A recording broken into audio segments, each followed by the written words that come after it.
Guys, okay, I admit this is going to be a trial. I'm going to do the best I can to make this as easy for you as I can, but yes, we got a lot to cover. I'm going to do the best I can to be as clear as possible. Let's see how this goes. Hello guys, welcome, or if you've already seen my channel before, welcome back. I am the Philadelphia Whovian, and for this video, yes guys, as you've seen, we're ranking all of the episodes from Star Trek, the animated series. Star Trek was a TV show that aired in the 1960s, 1966 as a point of fact. It was cancelled after 3 years, but in the 70s, it had gained so much popularity because so many people missed it, that they said, let's make an animated version of it and take a lot of the stories that we wanted to tell, but didn't get a chance to, or new stories, and really make a whole animated series out of it. Because they were smart, and they realized when it came to Saturday cartoons in the morning, it wasn't just children who were watching it. Oh no, adults were also looking for fun things to watch Saturday mornings as well. So, by having Star Trek be animated, it could appeal to children, but also could make the adults happy who still wanted something to watch on Saturday mornings. So yes, 1970s, Star Trek, here we go with the animated series. So, we're going to start from my least favorite to my most favorite. The reason why I'm not saying is worst to best is because every single one of these animated stories is actually very good. Just is. It's like, darn. Go writers. Go writers indeed. And also with the animation, what made the animation really good for Star Trek is, one, because it's all animated, you can make these really incredible sets. You can design anything and make the world as vast as you want to make it, because the sky's the limit, or shall I say the universe is the limit. So you're not confined to a budget when it comes to the way it would have been with the original Star Trek. You're not confined to this budget, but you can make all these beautiful big sets and costuming, anything you want to make. You can do it because it's all animation. Another good thing about this is the animated cartoon did also bring things, into the Star Trek world that did not exist before. So it did add to the mythos in that way. Whether you regard the animated series as canon or not, it did contribute to the Star Trek world. And the universe, the Star Trek universe. And lastly, it also introduced the idea of having aliens be crew members. Because of the original show, everyone had to look human or humanoid enough. But in the animated series, you can have a crew member who looks like literally a humanoid version of a cat. You can literally have that. Makes me wonder, that's where Russell T Davies got the idea of having cats in his era of Doctor Who. Sorry. Tangent. Sorry, guys. I'm sorry. Also, you have another crew member who looks even more alien than she does. So it was very good at introducing new ideas to the show, as well as very good storytelling. So now we're starting with the least favorite, number 22. We're going with BEM. Yes, B-E-M, BEM. The way this goes, the Enterprise is investigating Aborigines on a Class M planet. On board, they have Commander Bem. He's a colony creature. Turns out he can separate his body, like his head can be separated from his body, his torso can be separated from his legs, and all can act independently of each other. They go onto this planet to analyze, and the Aborigines are not interested in, of course, these people at all, or their technology. They don't like them.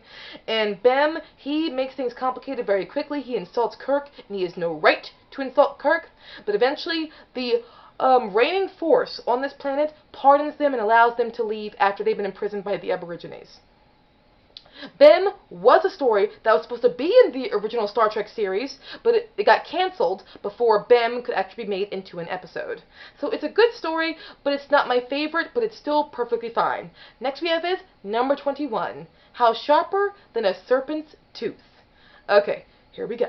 So here's the story of this one. The Enterprise is tracking a mysterious probe, and eventually a large vessel approaches them, and it is Kukulkan. That's the best I can pronounce it. Kukulkan was the foundations to a Mayan or Aztec god. So it's like a Mayan or Aztec god. And the way it gets identified is because of a crew member. His name was Mr. Walking Bear.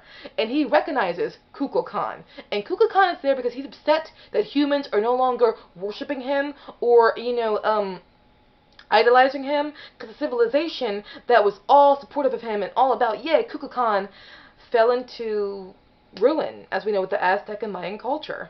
But we see a lot of good culture put into this. It's really creative, very good storytelling. It's very unique. It's a perfectly good story. It's just on this ranked at 21 because all the stories in this show are good.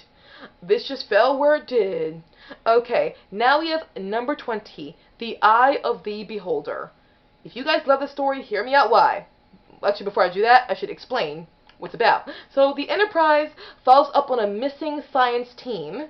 Yes, they go down to the planet that this team would have probably been on. They get captured, but these really intelligent, slug-looking creatures that are super huge.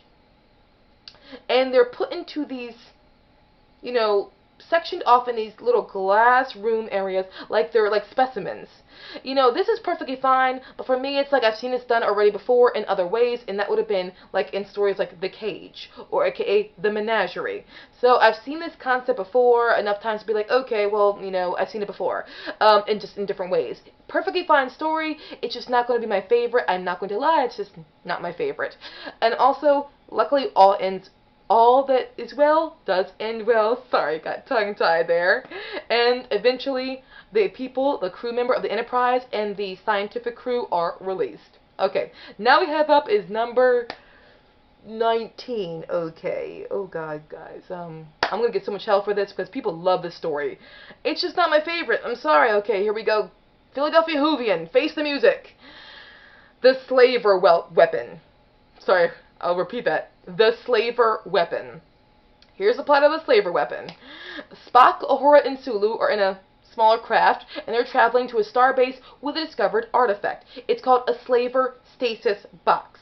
Slaver Stasis Box, they're really special because there's usually something inside of it, and all of time stands still, and literally stands still in a stasis box. You could put some meat into a stasis box, close the box, and the meat would stay fresh for many, many years. So Spock, he hears a signal that indicates, because stasis boxes, they also are good at identifying other stasis boxes. What I mean by that is, oftentimes either you find a stasis box by either one, accident, or B, because another stasis box picks up on that stasis box and shows you where it is. Okay, and the stasis boxes came from a long-lost culture.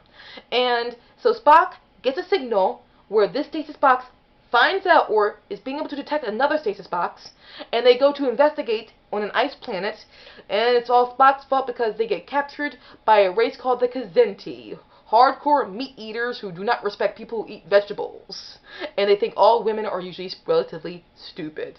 Okay, it's a perfectly good storyline, but there's just something about it I'm not that crazy about. Sorry, I don't know what to tell you. I don't know what to tell you at all when it comes to that. Forgive me. What can you do? Okay, next we have up is number 18. On to other matters and things of that nature. And we have The Ultimate Vulcan. I believe this is written by Walter Koenig, who played Chekhov. Here's the thing about this animated series. Has pretty much almost all of the original crew in it, except for Chekhov? Who knows what happened? Either way, so Walter Koenig actually just got his writing career going, so he wrote The Ultimate Vulcan. The way the story goes is the Enterprise travels to the planet called Philo, where the plant life is very intelligent. It really is. Spock gets kidnapped, though, by the order of a person named Caniculus. Who is Caniculus? Caniculus, well, he's a clone of an original man who was genetically altered from the eugenics wars. And if you saw Space Seed or you saw Star Trek The Wrath of Khan, the eugenics wars were when experimentations were done on men and women, people, to make them genetically enhanced and a lot stronger and superior than how humans usually are. So Caniculus came from the eugenics wars, but he passed away. But before he passed away, he made clones of himself, and each clone would clone another version of itself to keep this all going. Why? Caniculus was searching the universe for the perfect specimen to bring the universe into universal harmony and peace. And eventually, Kirk uses his intelligence, because Spock was successfully turned into a clone, a superior infinite Vulcan of Spock. But Kirk manages to not only convince the new clone of Spock to save the original Spock, but he even begins to convince Caniculus that all of his efforts were all over because there is now universal harmony. So we see Kirk be very good at diplomacy, but also being very good at being a tactician, as he actually is. So the Infinite Vulcan, great story as well. Now you have up. Wow. I'm getting really tongue-tied here again. A lot of terms going on here. Number 17, the Pirates of Orion. Okay, so an outbreak has spread across the Enterprise. Yes, there is a plague across Enterprise. Everyone is mostly fine except for Spock, because this plague, it turns out, was fatal to Vulcans. And Spock is on the point of dying. He's got 3 days to live. So Kirk finds out which ship, because there's a ship that does have the exact medicine that Spock needs, but that ship got captured or under attack by Orion pirates. But it's illegal for Orion pirates to attack vessels.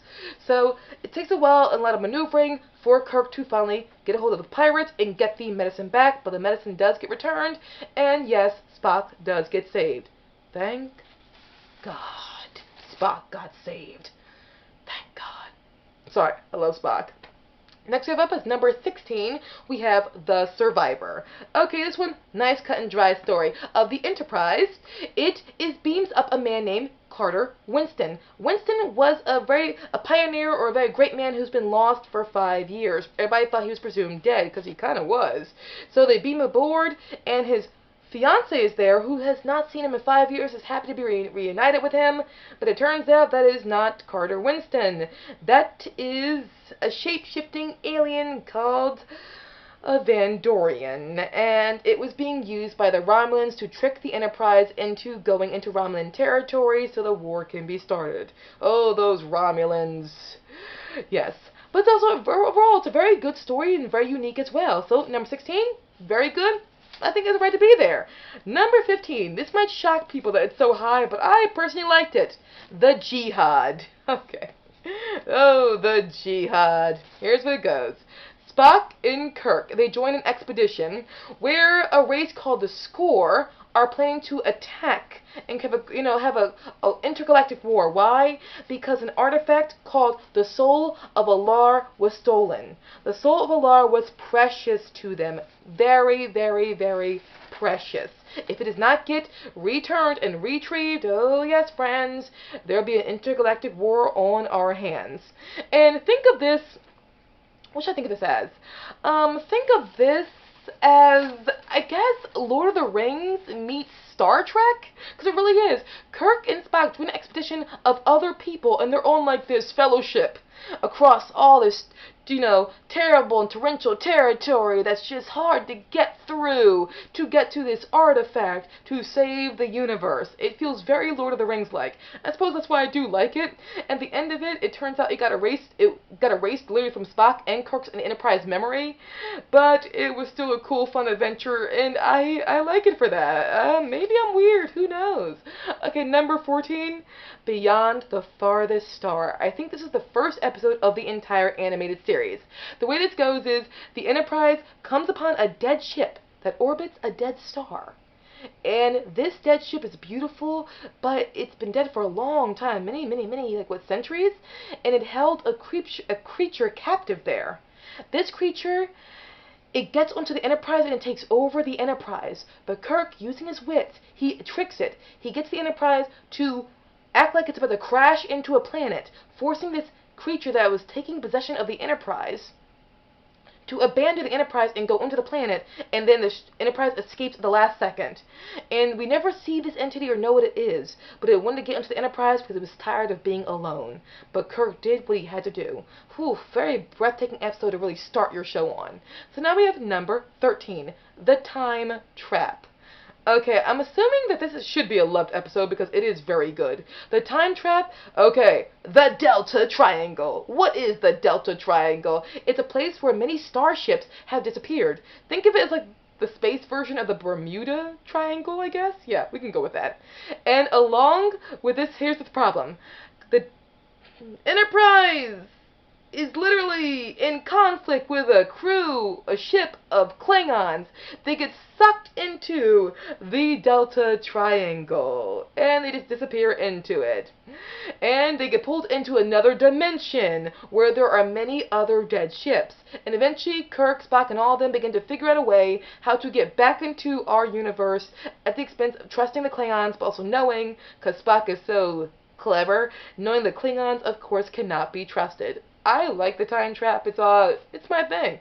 I admit. Now we have this number 12, Mudd's Passion. Yes, guys, you heard me. Mud's Passion? What are you thinking? Wait, does that sound like Harry Mudd? Harry Fenton Mudd? It is Harry Fenton Mudd. Now we're in Mud's Passion. In the Arcadian star system, a planet, it's called Motherlode. Yeah, I mean, talk about not subtle. Motherlode, okay. Motherlode, on this planet, oh, Mud, he is selling love potion to some miners. And of course, he doesn't know if love potion really works or not. He's just conning them.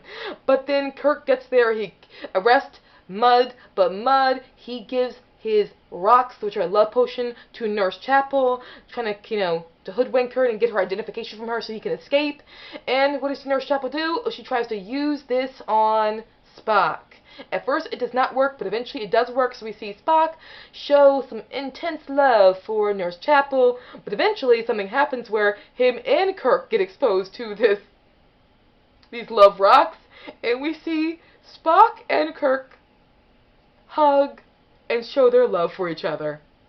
If you're a fangirl who's waiting for that moment, it did not disappoint. Oh, it may be an animated series, but I was so happy to see Spock and Kirk just show their love for each other in that beautiful way.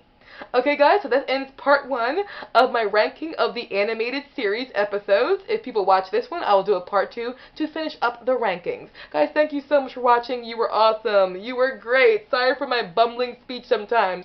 And you guys, I hope you guys, if you've seen the Star Trek animated series, hope you enjoyed it. If you've not seen it, I hope maybe this might spark your interest. Let me know in the comment section. Guys, thank you so much for being so badass. Live well and prosper.